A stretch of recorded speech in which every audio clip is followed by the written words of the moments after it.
नमस्कार मित्रांनो, आज आमचा 16वा दिवस आहे। आज आम्ही वॅक्सिन करणार आहे।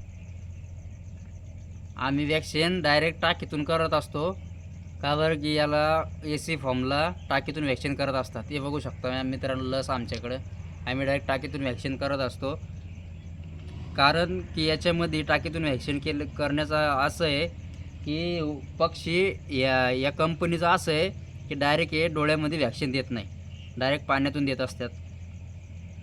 तुम्ही सांगा मित्रांनो, तुम्ही वॅक्सिन कसे करतात? डोळ्यातून करतात की पाण्यातून करतात? आम्हाला नक्की कळवा। आम्ही बघा पाणी घेतलेलं आहे बर्फाचं, त्याच्यात थोडं असं मिक्स करणार आणि याच्यात टाकून देणार मित्रांनो। आमची वर पाण्याची टाकी आहे आणि त्या टाकीमध्ये फॉक चालू करून देणार आहे।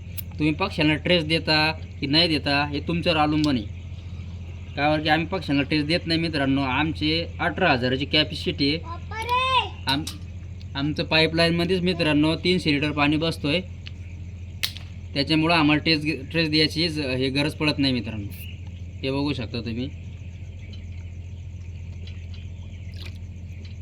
आणि कधी पण मित्रांनो वॅक्सिन संध्याकाळच्या टायमात द्यायचं, जास्त उन्हामध्ये पण द्यायचं नाही मित्रांनो। थोडं पाणी जास्त वातावरण जर चांगलं असलं तर चिल्ड पाणी घ्यायचं, आणि वातावरण जर थोडं दमट असलं पण कारण थंड पावसाळा चालू आहे, थोडी थंडी वाटते, तर पक्ष्याला कधीच बर्फाचं पाणी द्यायचं नाही, कारण की बर्फाच्या पाण्याने पक्षी लगेच सर्दी पकडितो।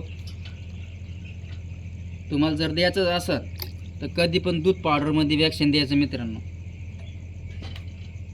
आमची माहिती कशी वाटली आम्हाला नक्कीच कमेंटमध्ये कळवा, आणि आमच्या चॅनलला सबस्क्राईब करा आणि जास्तीत जास्त शेअर करा। धन्यवाद।